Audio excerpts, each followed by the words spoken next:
So, welcome everyone to our Q&A with the Razor Troika.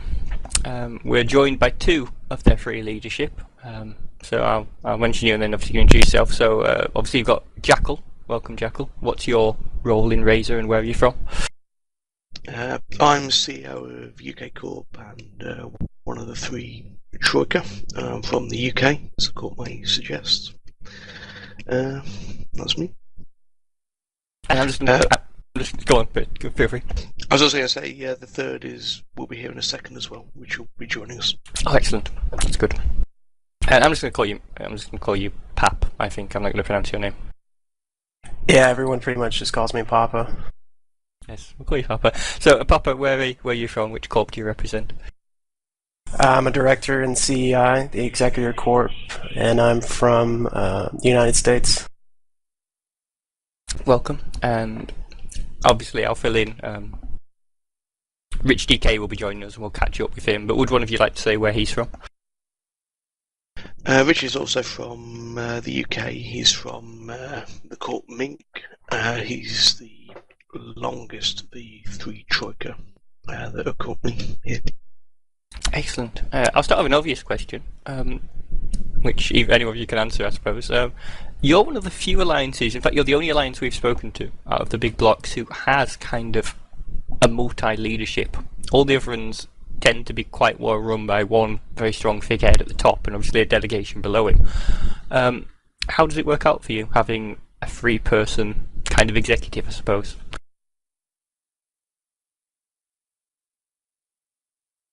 Well, as far as I know, there is at least one other CFC alliance that has a structure similar to ours. I can't remember. It's either FA or FON. I just remember hearing it talked about briefly. So yeah, you're correct. Mittens actually mentioned that, but he mentioned how annoying it's been and how much he'd been pressuring them to get more kind of executive-ish than... Because he said everything they had was debated for far too long, and they moved slowly, I guess is the word. Right. But you guys seem to move quite well. That can be one of the drawbacks to having a structure like ours. You have to take a little bit longer doing things, but it does provide some benefits as well. You know, with the Troika, we have the ability to, vote in a new member, or if someone leaves, gets burned out. It doesn't totally kill the alliance leadership structure. That's good. And how does it kind of work as well, Papa? Are you all equal? If something happens and you have to decide something, can any one person technically decide something on their own and you'd go with it, or do you need like a 2 out of 3? Right. So that's the exact reason that there's 3 of us. We generally try to get a consensus, but if the opinions are divided, it's a 2 out of 3 situation. Which provides a nice balance, of course, and stops people acting on like hot-headed instincts, maybe. Right, and there are situations where, if nobody's around, it's just one of us around, we'll make a decision quickly, and we kind of have a good feel for what the others are thinking usually, so it's not usually an issue. Excellent. I'm just kind of stalling with easy stuff at the start, so hopefully Rich can join us, and then we can, move on to the more detailed stuff. So, as you're actually here, Tink, would you like to introduce yourself as well? Boy, she's not actually here, isn't that embarrassing? Tink Vader, good. Hi everyone, I am Tink Vader. I'm an officer of her corp, and I'm also the one of the alliance diplomats for Razor. And I'm US time zone. But we don't hold that against her. An interesting question, we're going to move anyway, but Rich doesn't really need to be here for it, is obviously Razor were kind enough to provide us access to the recent monument in the BR system. Do you guys, is that type of thing you enjoy doing, opening yourselves up to some of our newer members? I'll kind of alternate them, so I'll throw that one to you, Jackal, if you like. Okay. Otherwise you're both going to pause, aren't you, and wait for the other one to talk. It's not something that overly happens a huge amount, these monuments or these, reasons why people want to see things things don't come around every day. And BTAC-R is kind of a home away from home for us, so it's minimal disruption. So Absolutely, and I know we all enjoyed it. We've had, no, we're neutral of course, we've always had close ties with Razor, and some of your members like Joseph North, who was an ex-uni himself, has always in the past organised kind of field trips where we'd show up in an assortment of very small, harmless ships, and you'd roll out sort of a selection of one of every super cap and dreadnought for the guys to have a look at, because a lot of the members there have never seen a super or a dread, let alone, you know, the different races there. We're always grateful for you guys doing that. Do you hope that'll be something that continue in the future? And I'll throw that to you, Papa, if you like. Right, yeah, I mean, it's always, I remember when I was, you know, brand new to the game, and seeing a Titan was, you know, a huge deal. So that's something that is great for the new players to see, and hopefully that we can continue to partner with on stuff like that, you know. Absolutely, and we always enjoy that. It's always been something that's been popular, because as you said, it's a once in a, you know, you can play Eve as a new player if you just play casually in high sec and never see any kind of Titans or supers up close. Yeah, definitely. I mean, there's players that'll go their whole career without seeing something like that, or even, you know, just a capital fight, you know, not even get involved with that, and it's a totally different part of Eve. That's pretty exciting. That sounds great. An interesting question I'll ask you, and I might throw this to Rich if he's actually here. Are you actually here, Rich, before I call you out on something horrible? I think he's connected to the wrong server, yeah, isn't he? No, he's here. No, it's working. Yeah, we can hear you fine, Rich. Do you want to introduce yourself? Sorry, I think Papa introduced you earlier, but sort of who you are and what corp you're from. I'm from Mink, Macro Alice Inc. I'm one of 3 Troika, along with Papa and Jackal. Excellent, welcome. We've just been covering kind of light questions till you got here, so we weren't going into anything in depth. It's almost like a US chat show, this. Completely harmless at the start. Cool.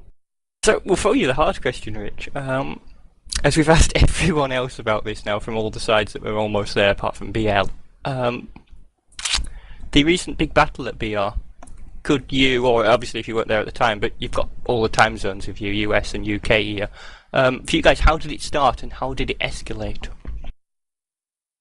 Well, it started when the rent payment for the system wasn't paid, and the Russian bloc jumped in, tried to ninja the system, and jumped in there.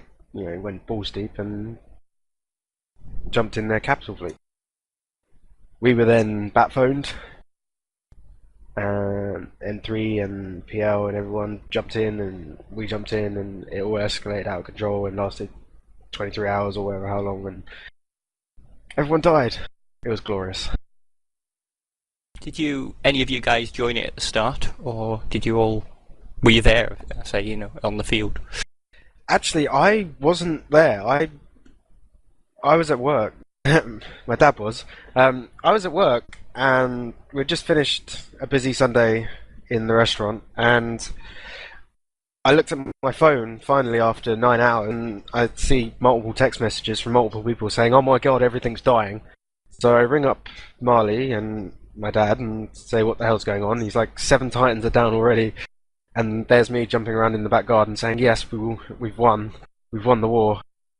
You know, it's time to, you know, chop their dicks off and win everything." And all my workmates are going, "What the fuck is he on?" Sorry for my language. No, feel free. These are all non-PA. You can say what you like. Papa or Jackal, were you there? Right, so I was there, but I missed the beginning of the fight. I was at work, but I did manage to come in with my Titan, and I think I was on 13 or 14 Titan kills, plus whatever the supers that were left. So at that point, you know, the battle was already decided, but I got to whore on a few males, which was fun. And how about yourself, Jackal? Did you get to partake the glory, or? Yeah, I think I arrived being UK time zone after work about 6 o'clock. got to my computer and saw that Jabber and Skype had gone haywire. And what's going on? There's a fight, and jumped in. I think Jackal jumped in, and Adred and my supercarrier jumped in. And that was pretty much the evening then. Getting some shots off. Unfortunately, my super connected about midnight, so had that horrible feeling of going to bed at 2 in the morning, not knowing if I was going to wake up to the super still being alive. But it's great. No, well, logged in. The super logged in the next morning. Was able to get on a couple of Titan kill mails, warp it to a pos, and headed off to work with about 4 hours sleep. Oh, that's half the fun. Yeah, and I know, at least from my corp, we had members that were there at the beginning of the fight and stayed as long as they could stay up, went to sleep, and the fight was still going on when they woke up. So it was pretty interesting. Yeah, I always envy you US time zone people. From our own experiences, we're obviously multi-time zone, but our US time zone always seems to get the more action. It's always at like 2 or 3 a.m. where the fun happens. So an interesting question from Hassan here. Have you guys, or could you, or would you, and I guess he's meaning you as the CFC as well, ever thought of just steamrolling through everything? I mean, you do have the numbers there, so I'll open it up to all of you in a sense, but Rich, do you want to start with that? Have you ever thought of that? Yes, I have, but what's the point? I mean, we get fights, we get PvP, we get fun. Eve would be boring without no one to fight. It would be a bit lackluster. But Right. You'd have to fight yourselves, unfortunately, then, wouldn't you? Is the only option. yeah, unfortunately, we wouldn't have anyone to hold it, apart from renters, and renters are boring. Also, we're at the limit. We're getting to the limit, or at the limit of the amount of space the CFC can effectively hold. So, you split the galaxy up into 4 quadrants. You got north, east, south, west, and we hold, north and west. And there is divides which limit certain aspects. Jumping capitals around. It starts to add up logistically, financially, and it wanes on people's morale if you have to jump 50 jumps to defend something. So we can't just go jumping around the galaxy with carriers, because even though that sounds awesome, carrier blobs are vulnerable, the drone nerfs completely destroyed their effectiveness, so it's hard. So holding the entire galaxy over expansion is not an option. And Papa, do you agree with that? Or are you more bloodthirsty? No, I mean, he's definitely right. If you kill everyone, then what's left? And obviously overexpansion is not something that, if you did end up doing that, you'd be burnt out and you'd end up fighting with yourselves just to have someone to fight with. And that's not something that's boring. You gotta have an evil empire to fight against, or tell your members that these are the bad guys. Let's go out there and kill them. As a member of the evil empire, we just had in free before you points out, Cullinas points out that obviously grinding 2,500 systems would also make your guys kind of bleed through the years, I think. Yeah, definitely, and our guys have done a lot of that. Obviously the Fountain and Delve several times, and you get tired of it. I've pretty much been in every single region grinding it since the start of Eve, apart from maybe Phobos. I haven't been to that region. It's always a fun grind. Yeah. A question there, actually. Why is the BR station in reinforcement? Well, due to the Darkness debacle with their cultures and dropping all their SOV, the N3 have made a massive push and decided, hey, let's try and take our station back. But I don't think we're going to get a massive Titan death. I wouldn't expect another BR attack fight. Yeah. You just all turn up in noob ships. That'll make an interesting battle. I guess we could just do duel at the sun between the alliance leaders and rifters, but Yeah, winner takes the system. That'd be far more interesting way to see wars happen sometimes, wouldn't it? Battalion, a 10 billion fitted rifter or something. An interesting question here from Unvanquished. How well received has been the recent R/RP merger been with the rest of Razor? Have you had any culture clashes there or anything? Jackal, do you want to start us off with that? Yeah, it's gone well. I mean, Arst wasn't really cutting it as a Razor Corp, so RP absorbing the active members, or the members that wanted to remain with Razor, worked out well for everybody. Anything else to add from the other two? Just kind of more on the point of Corpse and Razor. Razor's a little bit unique because every full member corp has a vote, as CEO vote, in deciding, I guess, policy or different things. But so we try to kind of keep our corps near the same size, good representation, and obviously they need to be active. We have minimum activity levels that corps are expected to not only meet but surpass. So it's a little bit different than some alliances where a corp of 20 active guys can join and it's not an issue. But No, absolutely, you need to keep a good balance there of all the sides. Yeah, each Razor corporation isn't just monitored on participation. They're also monitored on how well they gel with an alliance, how well they fit in. Are they active on the forums? Do they speak out? Do they stand up?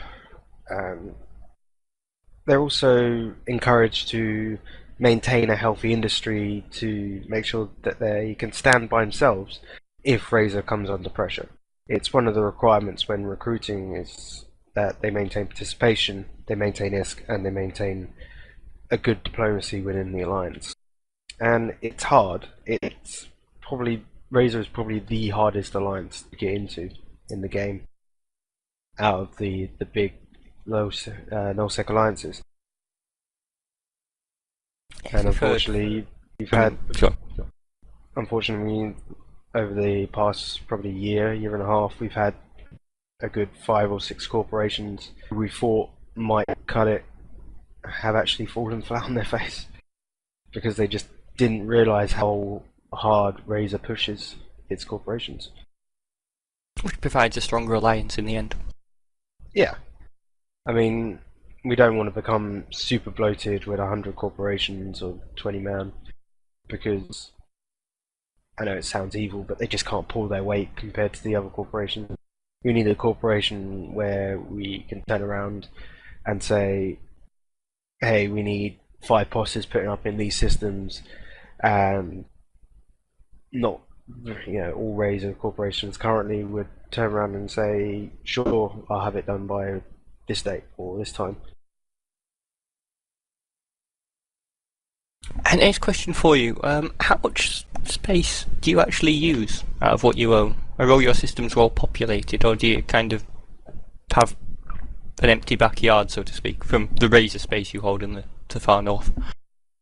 yeah, so the way that ends up happening is, Eve is littered with basically useless systems. When they made the anomaly change to follow TrueSec, it really kind of hurt a lot of the ratting potential in our space. So you end up seeing most of the members congregated in the better TrueSec systems, and unless there's something specific, an ice belt or something in a system that they're after, you end up not using a lot of the space.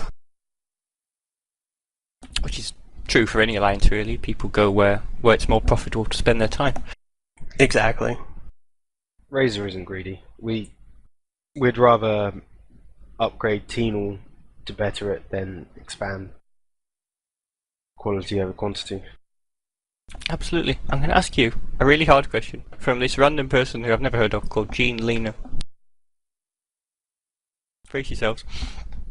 Why are you and the European goons focusing so intently on preventing Hero, and obviously the Brave Newbies, from establishing itself in the place of AAA? Do you disagree with a new independent entity in NorSec, or do you just feel it's not optimal right now? No. What was the no. question for you, that is? It's all wrong. We love Test and Hero. They're awesome, and Brave Newbies. They provide incredible fights and fun fights, and we are allied with AAA. We will defend them, but it's content. It's fun. I mean, we're not out in some sort of vendetta. Right, just like he's saying, it's not an evil conspiracy.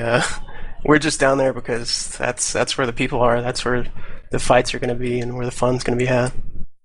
Absolutely. But to play devil's advocate here, there is the counter argument, you could say, as Gene's already made the point, whereas if you slam the door too hard on the new people, they'll just stop, and then the fight goes away.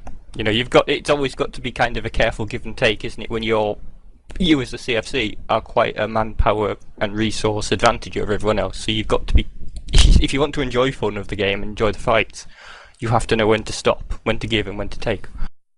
I'm going to say a few things there. First of all, the entire CFC is different from Razor and European Unions.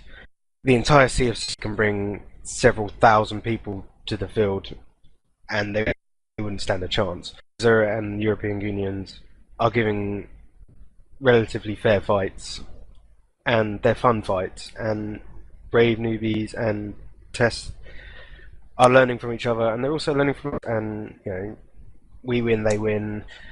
They learn our tricks, we learn their tricks. We know that their Celestis are a complete pain in the arse and need to die first. That sort of thing. You know, how they work, how they roll, how their fleets work. You know. Second of all, Eve is hard. There's no slamming of doors. Eve is just hard. Simple as that. Absolutely.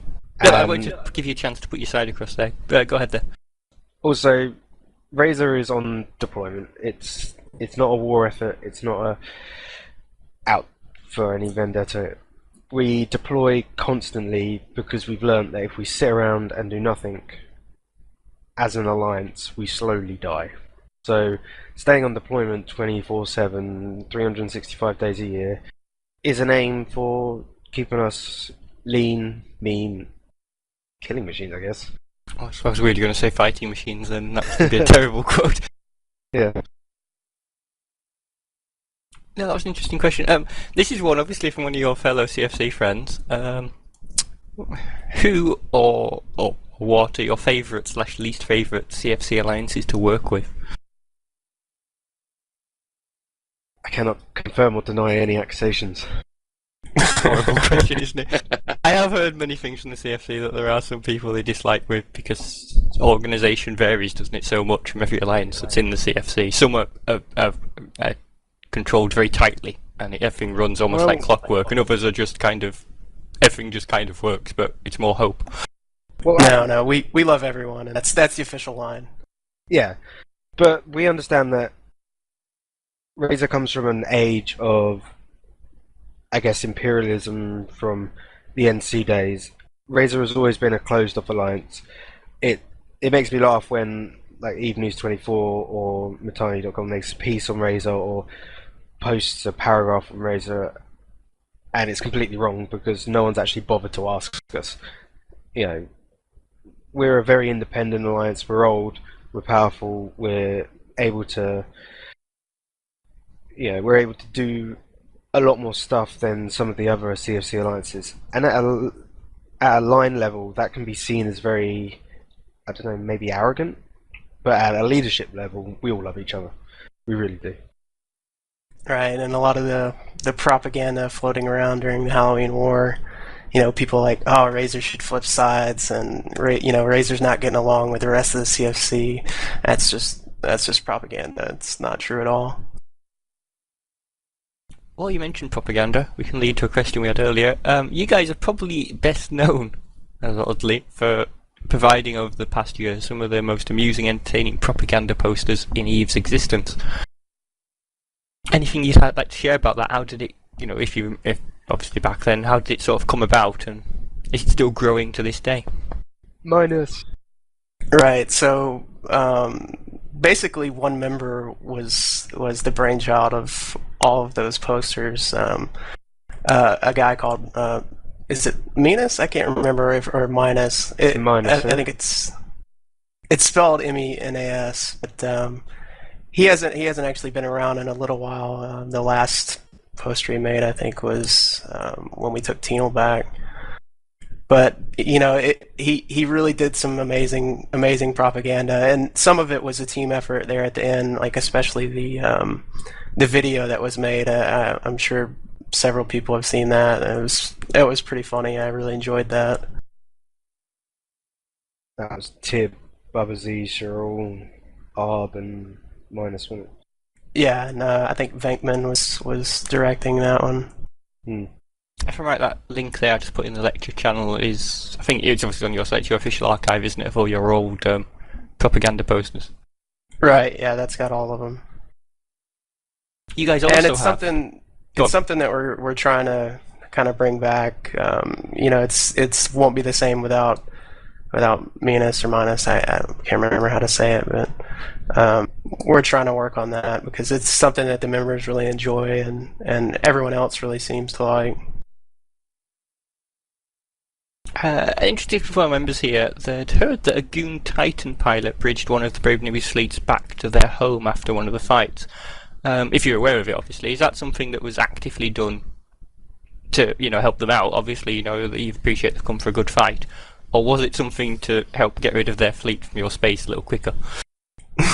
Well, I'd say it's just being friendly. I mean, we've done that several times in Razor as well. Just recently, one of our Titan pilots, Polymer, bridged a Black Legion fleet that needed to get back for the memorial for one of their members that had died. So it's just being a good person or good friend. Not really any ulterior motives to that, I guess. Yeah, it's also a diplomatic thing. If you're a complete arsehole to someone, then they're going to hate you even more, and then more people are going to see that you're an arsehole and hate you, and the enemies start piling up. So if you're friendly, people have fun, if you just go around being a dick to everyone, then people may not enjoy the game. And we're all here to have fun. It's a game in the end. I know everyone says EVE is real, and there is a whole big meta game to it, but when it comes down to it, EVE is a game where 98% of people log on to play the game and enjoy the game. So bringing someone back shows a will of good faith. You've had fun, you've blown each other up, you've obviously won. Good game, good fights. Here, have a bridge home. Absolutely. There's a question I'll just touch on briefly because you kind of half answered it by following it up. Captain Rhino was asking about can Razor do roughly what they want, or are they tightly controlled by obviously the Goon Swarm or Mittani in general? Jackal, do you want to start us off there? Very much. I mean, all the CFC alliances can pretty much do their own thing. We talk as a group, and quite often we'll coordinate things as a group where we need to. But I mean, for instance, the decision to move to Dole after we'd cleaned out Venal, it was done within Razor. The entities do work apart, but together, particularly Razor, as where the previous question kind of covered. We do kind of enjoy doing our own thing. But when we need to work together, we do. But there is no real, if you like, CFC press, if that makes sense. And would you, obviously you guys mentioned it earlier, didn't you, Papa and Rich, you'd mentioned it in the original question, how you can act on your own, and you do so, like your active deployments, keeping your members active and giving them something to do all the time. Right, we pretty much do what we want. I mean, obviously there's situations where the entire CFC needs to come together and get something done, or if somebody needs help somewhere, we'll be there. But when we decide where we want to go deploy, not involved in a major block war, we just somewhere we want to go and go. I think there's only one rule that every single CFC alliance is held by, and that's to do with super capitals and the markets. But other than that, there's no real, hardline rules that everyone has to follow set by Goons or someone or Matani. Everyone is treated equally and fairly, but each alliance is smart enough, each alliance leader and everyone, dip players and all that, are smart enough to understand that several, different alliances have their strengths. Like, when entering a big block war, Goons do the coordinating because they have the biggest team and have the biggest, have all the networking and computer stuff, forums, regional commanders, and, tracking and all that. They have that all in place for block wars, and they have overall command of it because you can't have too many alliances trying to control stuff. But that doesn't mean everyone is shut out. Every single alliance can contribute right up to the top level. But when it comes down to it, there is a Sky Marshal or a Sky Marshal team, and then there's Matani in block wars. Simple as that. Seems to get into nice, interesting questions about your problems with jump and bridge, I guess. Obviously, I'll tie them together because they're both related. The first one I'm asking is, who's your best Titan pilot? God, I can't speak. Who's your best Titan pilot, and is it Polymer? And to add to that, how often does a Razor Titan pilot press jump instead of bridge? Rich, do you want to start us off? All our Titan pilots are valuable. A lot of people do bridging, a lot of people... I mean, Polymer's probably our most famous one, but then again, he's not the most active one. What are you defining it by? And I think the last person to... I think the last one to jump in from bridge actually died. It was Ragnarok, wasn't it? From Zet. Was I don't remember how he died. You're talking about Red Violence? Yeah, I think. No, didn't he die in BTACR? No, there was a Ragnarok that died from bridging, jumping instead of bridging. I can't remember really the last time or the situation that one of them died due to that, but I'll just say, being a Titan pilot, if you fly Titan long enough, you will jump instead of bridge. It will happen, and hopefully you're in a situation where you're not going to land in the middle of a huge hostile fleet, but it does happen. And you kind of take steps to be prepared for stuff like that. Always have a Sino fit every single time, because that's the only thing that's going to save your life. If you can get a reinforcement. Maximum tank Sino. Simple as that. Absolutely. I think it's going to save you. The most famous example there was obviously, that was widely publicised, was Big Red Boats jump into the bridge a little bit ago, wasn't it? That was quite an example of how that sort of situation rapidly escalates. Right. That was actually a year to the day before BTACR, and I was one of the Titan pilots that lost his Titan that day, which was unfortunate. But yeah, it can get out of control. You died because of quick. CCP. You died because of CCP. My account black screened during the fight. I was actually almost ready to jump out. I was almost at cap, and my account black screened, and then the login servers were down. So I was pretty furious about that. Yeah, it was replaced pretty swiftly. Asakai was a giant bucket of fail for the CFC. First of all, boat bridge jumped into their bridge. Second of all, he called supers into LOSEC, which we learned from UMON does not work in the slightest. But Razor had 8 Titans on the field. I would have jumped mine in, but I was like, damn it, nope. So I've learned. Following that, we actually have a new rule of no Titans jumping into LOSEC, other than for bridging purposes or whatever. But yeah. Yeah, it's interesting how mistakes lead to more clarification. Obviously, we had Grafe from PL with us last week, and he was explaining about their terrible the Revenant they had AWOXed. and he was explaining, he was explaining very calmly, surprisingly, how that had led to PAL being a little more careful and more aware of how people were doing those kind of super baiting fleets, and being aware of who was doing it and where they were, not just letting people run with it. Right, you gotta have eyes everywhere, and that's something that we try to do. We have a scout team that's been doing great work, and any time you take out high value assets like supers or titans, you want to know exactly where everyone's at and what they're thinking, and that's not always possible, but it's something to look at. McGrath can be calm about it now, but back when that happened, I remember quite a bit of raging. I don't think anyone would be calm at the time, really, because that was disastrous. Yeah, I remember listening to that SoundCloud and just laughing my ass off, but that's how things would go. have been equally as ragey if it had been a goon swarm revenant. Oh, I'm sure. And the fact that you're taking out a ship as useless as a revenant to do something like that is just ridiculous to me.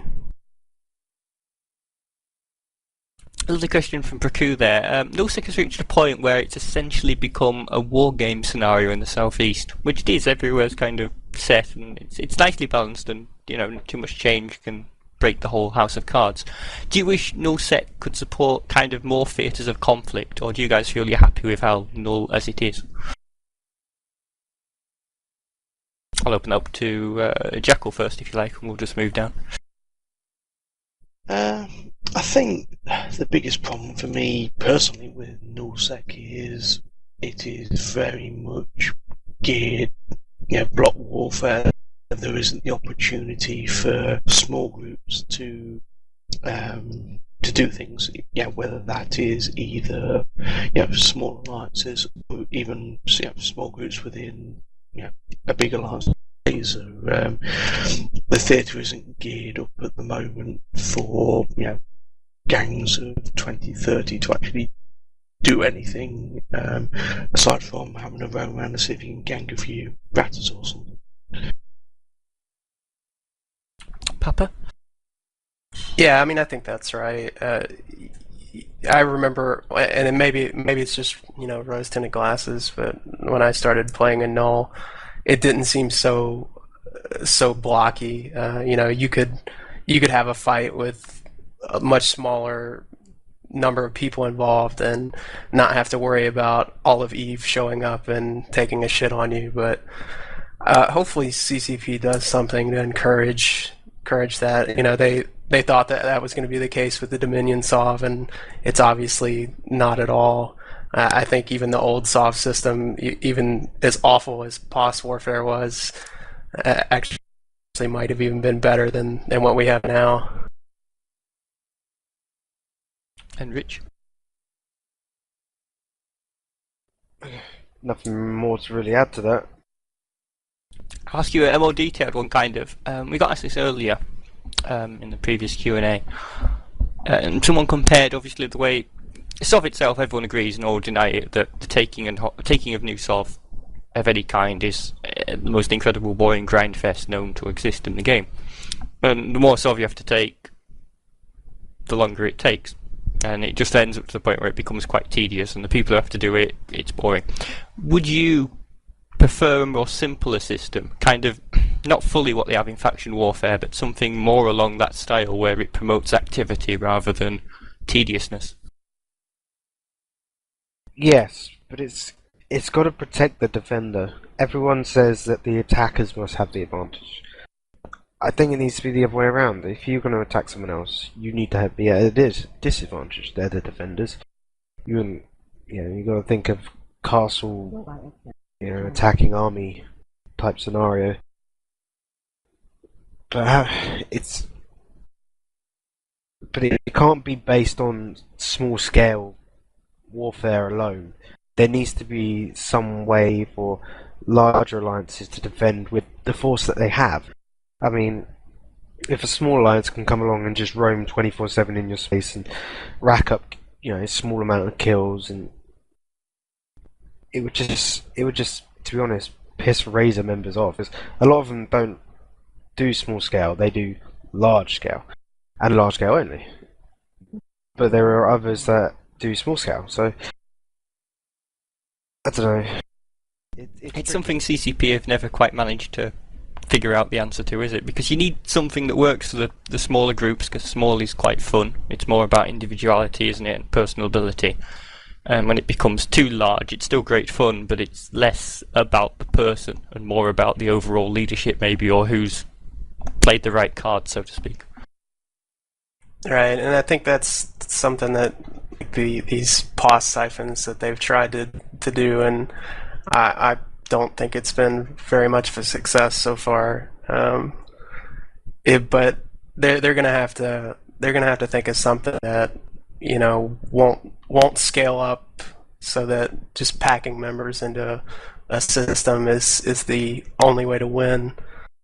How they're going to do that, I have no idea, but it would be nice if they'd come up with something. I'll quickly tack on sort of a sub-question to that and leap back to some others. What do you guys think of the new deployables? I'll open that to Jackal first. Obviously, do you think they're useful?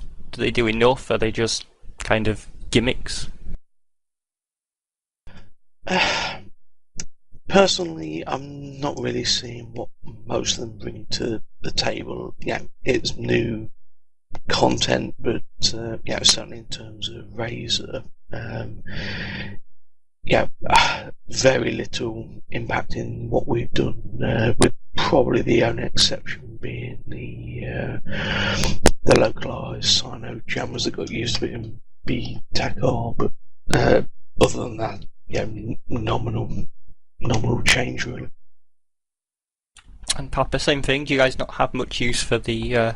Obviously, mobile depots are kind of an exception because they're just fun for everything. But like the D-scan blocker, was that not a novelty for you? Right.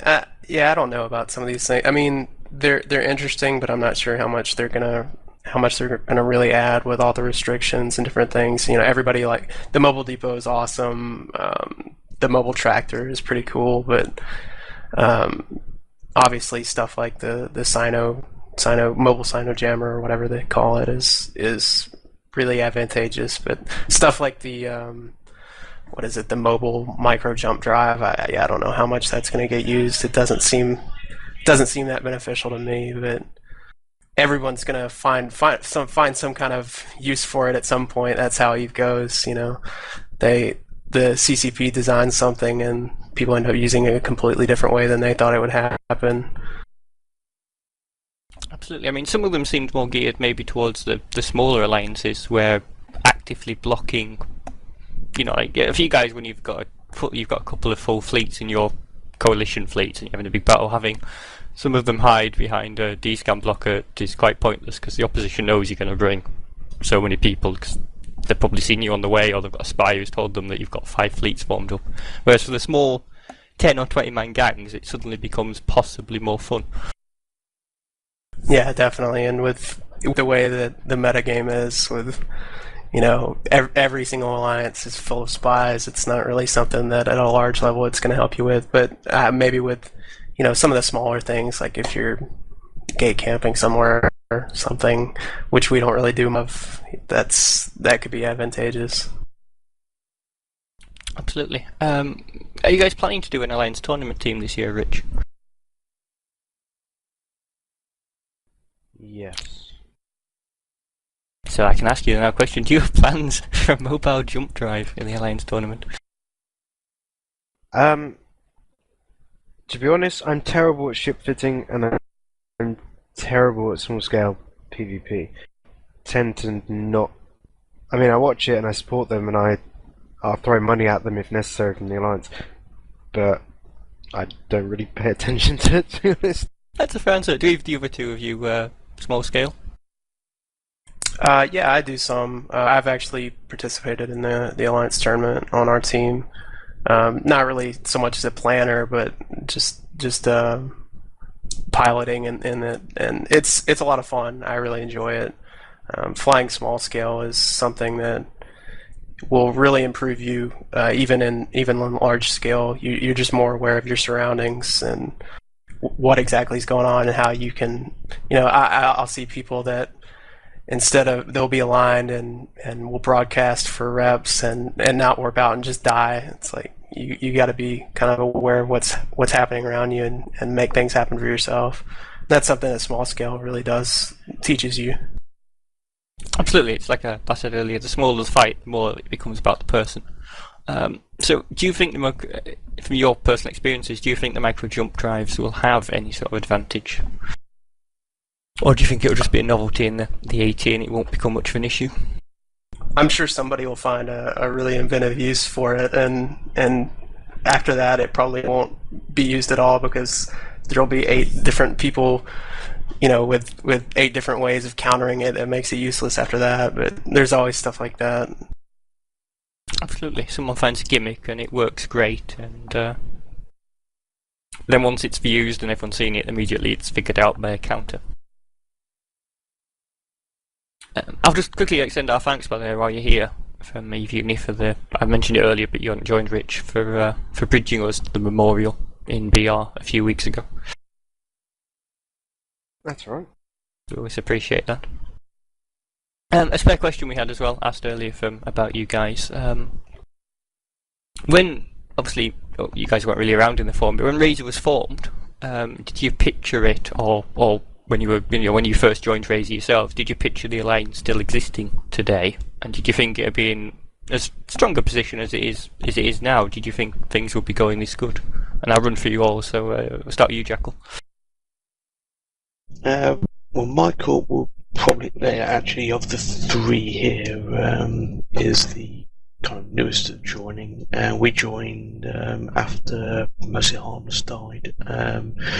So I'd already worked with a lot of the Razor leadership and knew them as strong, stable, which is what a lot of our applicants do mention when they apply for Razor.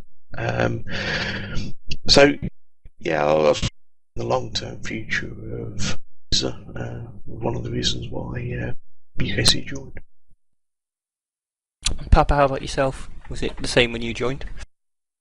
Right, so I joined Razor or CEI in 2008. And I think I have the most time of any of the Troika here in Razor.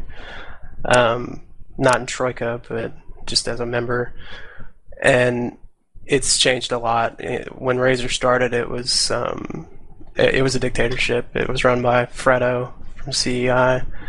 And when he kind of had some real life stuff going on, he decided to step down, and that's when the Troika came out. And I think it's something that's put Razor in a position to survive. A lot of times you see alliances that will die just whenever their leader just decides to stop playing, and that's something that we're in a unique position to protect against. I had something else I was going to say, now I can't remember, but yeah, I mean it's kind of unique for us, and being one of, we are the only surviving original Northern Coalition alliance. So obviously something is working there. And Rich, how about yourself? I've been Troika for 2 years. Razor always fascinated me. I mean, I used to be an FC back in Bob days. They were a giant pain in my ass back then. And I ended up in them, and then running them. Yeah, Razor's very stable. It's probably got the best leadership type I've seen in the game. It's very hard to explain because, I mean, each alliance runs as well as they can up until a point. And that point is, like Papa said, mostly when that one guy, we've seen it a lot of times, so Molly, Atlas, Freeze with, I've forgotten their name already. Insidious Empire, or whatever they're called, I forgot. That's how irrelevant they were. Yeah. Yeah, I mean, you see it all the time. It all hinges on one guy, and then you get the dreaded burnout. But Razor isn't like that. I mean, we had the burnout with Fredo, and then I swear Shazar stepped up for a little bit, and then put the Troika in. She put the Troika in position. I may be wrong. And yeah, then we have this Troika, and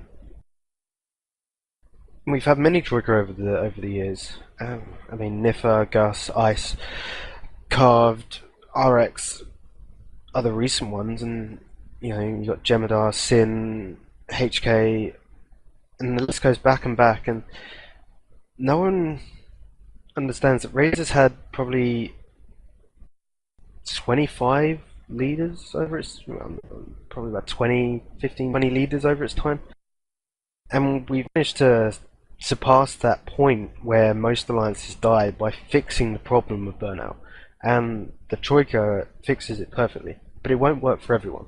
That's the problem. If I could just tack on, Rich, while I'm asking that, 'cause you're obviously the longest serving member of the Troika. How does it work? You know, there's obviously 3 of you. Do you all come up for renewal at the same time? And how does the voting process work? Or do you all have like 2-year terms and they're staggered, so there's always someone on who's been around a bit, if you know what I mean, had some experience of the Troika? Well, like Papa said earlier, every corporation has representation through their CEOs and their co-CEOs. We have a limited number of people who can access this area on the forums, and these 2 people from each corporation has the CEO vote. They can opinion from their corps. Corporations in Razor are run differently. I mean, some require more time because they actually ask their members. Some corporations are ships, so they're normally the first to vote because they just jump on, make a decision, bam. They may speak to a director or their co-CEO and say, "What do you think?" But you know, so when a position in Troika comes up, the CEOs get to vote on who is going to become Troika. Any leadership person can put their name forward. It doesn't have to be a CEO or co-CEO. We've even had FCs in the past put their name forward. It's up to the CEOs to decide from these members. If there's more than 2 of them, it goes into an elimination type round. You know, the one with the lowest votes gets knocked out of that round, and then it goes on to another round until you're left with 2, and then the one with the most votes wins. There is no term limits. There is no way of removing a Troika unless he steps down or he becomes MIA. Hang on. Hostiles. Oh no. To add to that, Rich is saying he several times. We've actually had several female Troika members and leaders. Mm-hmm. They tend to win the votes. I don't know why. Whenever there's been I think it's Niffa and Shazar have been the only 2, but they've always won. I think my Troika vote was probably, I don't know, there has been some unique ones. There was a diplomatic type Troika vote where we had 2 people step down, 2 people stepped up, and essentially went, these guys are going to lead with the 3rd one, and Razor's going to follow. Simple as that. And that's when this Troika comes in.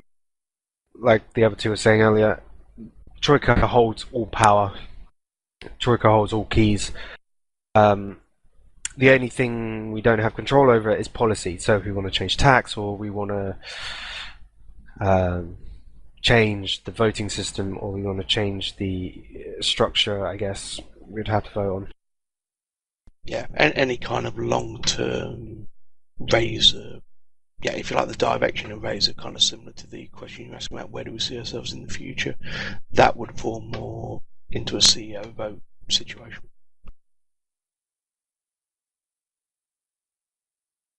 And I'll follow up as you already answered that quite nicely. I'll follow up by saying, next question, do you guys have any sort of faction warfare you do of making ISK, or I can tell if I must answer this myself, but how do you guys as an alliance, if your individual members want to make some ISK, what are the options available? Do you do things that an alliance level, or does each corp kind of do its own thing for its own guys to make extra money? So it really depends on the corp or the members. At least with CEI, we don't have any really coordinated efforts like faction warfare or wormholes or whatever. But there are corps that do that. RP, a lot of wormhole stuff, and individual members. I know from my corp, will farm faction warfare for ISK, but it's kind of up to everyone to do their own thing, really. Yeah, I mean, each corporation, we have three. You have the three tiers of money. You have alliance, you have corporation, and you have personal. Yeah, everyone in Razor is encouraged to have at least a alt somewhere in Eve making money, so they can spend all their time in deployment and shoot lasers and have fun. At corporate level, we have alliance subsidies. Payouts and then they can go on to low-level moon mining, to invention on a mass scale, to capital building, to reactions, that sort of thing. And then at the alliance level, you have the stable moon mining, renters, taxes, that sort of thing.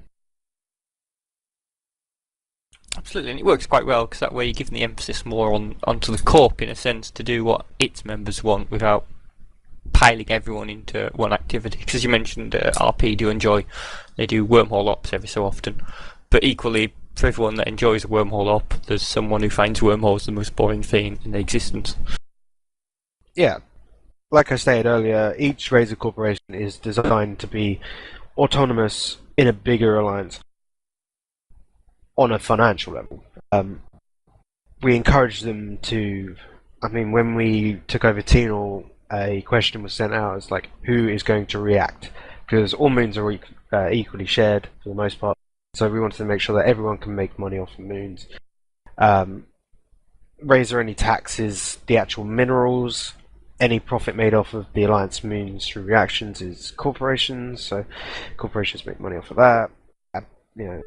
And then that's passed down to players, because then our corporations can give fabulous SRP and hand out capitals and have massive amounts of money to do reward corporation level and stuff like that.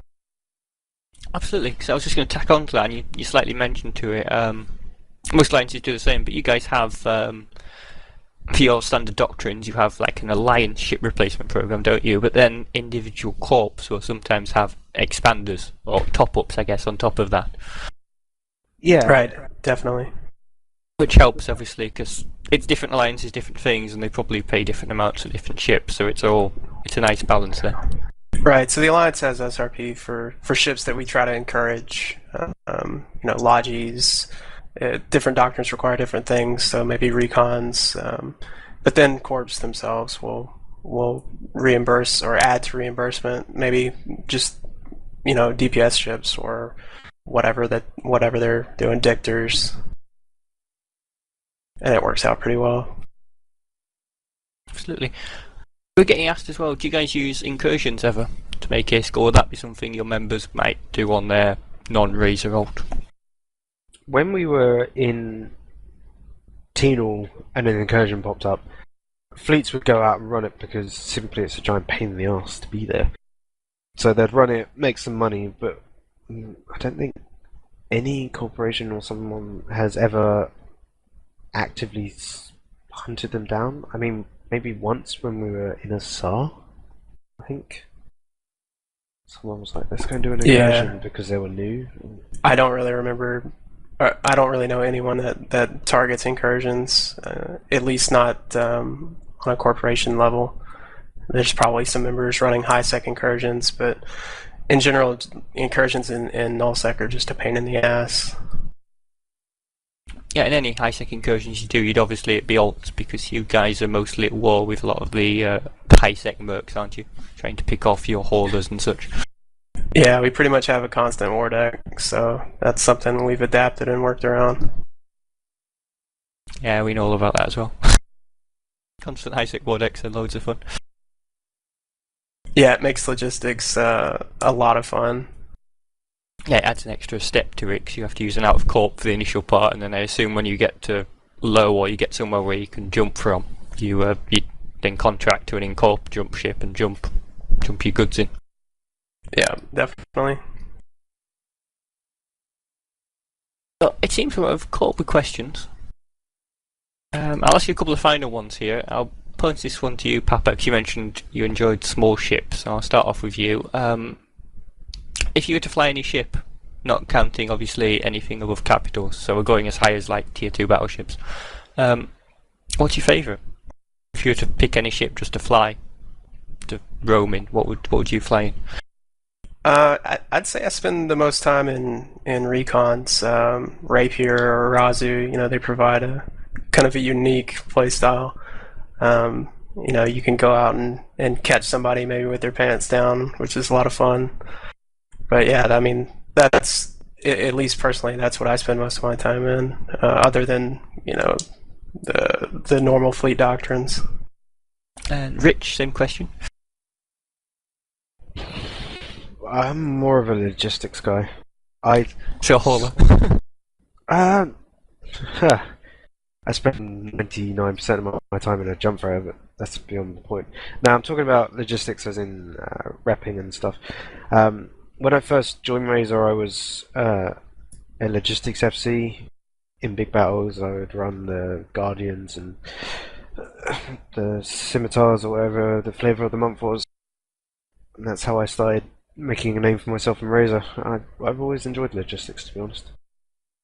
Someone has to. Without logistics, everything falls apart. Everything dies.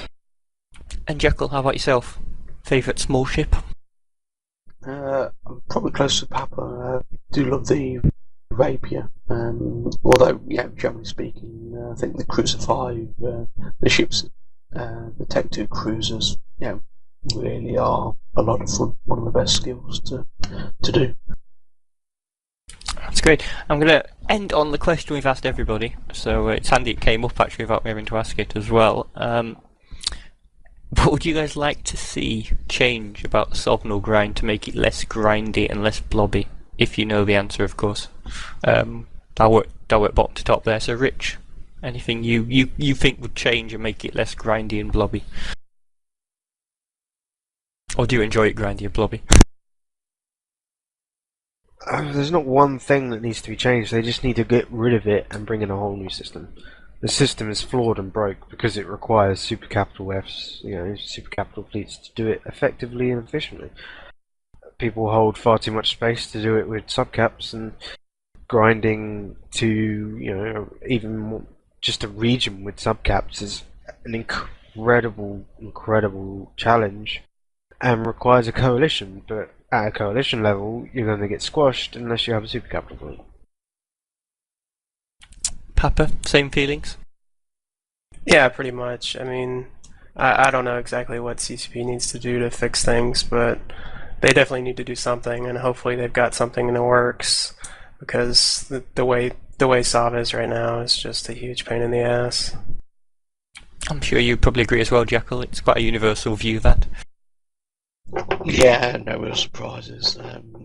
I think, which is close, I think we've probably gone through many iterations of trying to make it right that have failed. It's almost certainly needs a restart from the ground up. Interesting to note, guys, was Rich's response could almost be word for word the one Grace from PL gave as well.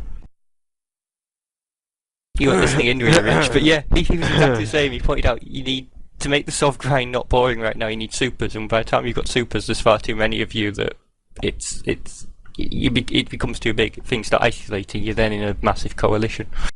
Mm-hmm. Yeah, and what's ridiculous with that is the vision from CCP was that this SOV system would enable smaller alliances to take space, and it's just been the exact opposite of that. If you don't have a huge coalition, you don't have supers, you're not going to get anywhere. Yeah, CCP envision, like Papa said, smaller entities taking a lot more smaller entities taking smaller amounts of space, but they underestimated the amount of money that the alliances have. I mean, it costs 86 million a month to hold a system. it's not a lot of money on an alliance level. So alliances can hold large amounts of space, and smaller alliances can't, unfortunately, because we just sprawl out and expand because there's no real downside to holding that much space. And I'm going to finish on a fun question that we haven't actually asked everyone, but Grave got asked it as well, because it was announced literally the day he was doing his Q&A. Obviously, CCP have announced and they're live now, the limited ship skins, where you can reskin certain ships to certain designs. Would you guys be in favour of them expanding that to the possibility that in the future you could obviously have all your ships with just like your Razor logo on the side of them? Is that something you'd be willing to pay, like whatever it is, for the skin rich, or is it just a silly gimmick? It's a silly gimmick. It's terrible. It's going to cause more lag. It's going to cause more problems, and no, it's dumb. Papa, Razor ships. Well, kind of like what Rich said. If they can do it in such a way that it's not going to impact performance, then go for it. It's not something that I have a huge affinity for. I mean, I'll probably try one out, but it's not. I'd much rather spend time fixing something that actually impacts me, like maybe the corporate management interface or POSes. But I'm sure a lot of people are going to enjoy it. I've heard that come up, POSes and corporate management. And Jackal, you're probably the same, are you? Very similar. I think there's just far more better things that time could be spent on. Sadly though for them, it's something that makes them a bit of money, doesn't it? If they can do it via the Aura transfers and try and get some. It's almost bordering on their little in-game microtransactions, isn't it? Yeah, hopefully it doesn't end up like the Monocle debacle, but who knows? Or like Guild Wars, for an example, where anything you really want that's useful becomes something you buy. Yeah, that's terrible. Hopefully they don't go down that route, but with something like that, it's not really, your ship being a different color is not going to be a game changer. No, but it's been happening recently. I mean, the big example, people don't play it, but most people read the news, Blizzard, with their latest World of Warcraft thing, have started announcing that instant leveling, haven't they? I think it's about, last time I read the news, it was about $40, and you could instantly level a character up to max level 90. And that's when people start adding microtransactions to a game that has a monthly subscription, it starts getting slightly worrying. Definitely. I'd never like to see that in EVE. Just imagine that if you pay CCP £10, you could get all your gunnery skills to max and stuff like that. Well, that would pretty much kill the game.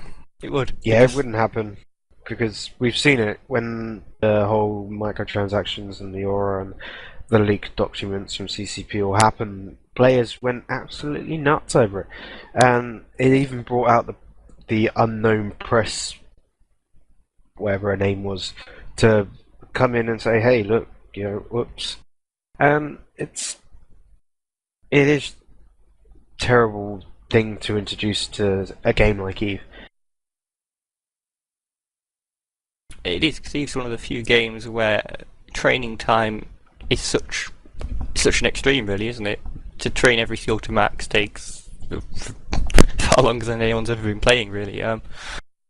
It's not just that. It's the fact that EVE is a game that people are probably, and we've seen it in the past, willing to throw large amounts of money at. So you're going to, it will break the game in ways people can't even think of. Yeah, it won't be fun seeing everyone flying a super the next week. I imagine you'd see much more people pressing jump into the bridge on their boat Titans now. But on that fun note, it's been great having you three here. It's always nice to have Razor join us. And I think it's the first time we've had all three of the active Troika members at once. We've had some ex-members join us for Q&As individually, but never the current three. So it's been a great pleasure to have you with us. No, likewise. Yeah, it's been a pleasure being here. Excellent. So thank you once again.